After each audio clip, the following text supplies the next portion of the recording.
Picture this: a lone human, no spaceship, no parachute, just floating in the dark emptiness of space. Below, a blue marble shimmering with oceans. Now, here's the tempting thought. If they just fall from space into the ocean, maybe they survive because water is soft, right?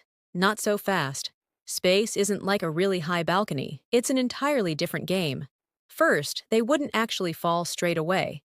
They'd be orbiting the Earth at incredible speeds, roughly 28,000 kilometers per hour, 17,500 miles per hour. That's faster than a rifle bullet. To come down, something must slow them, but slowing from that speed turns into a fiery problem. As they re-enter the atmosphere, the friction with air would heat them to thousands of degrees. Without a heat shield, they'd burn up like a meteor. Even if they somehow survived re-entry, let's pretend they have a magic heat-proof suit. The next problem is hitting the ocean at orbital speed.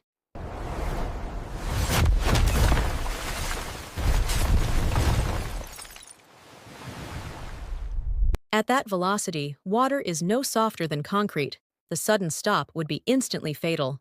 Now, in a more science fiction but possible version, if they had a controlled re-entry capsule, parachutes, and a proper splashdown, yes, astronauts survive landing in the ocean all the time.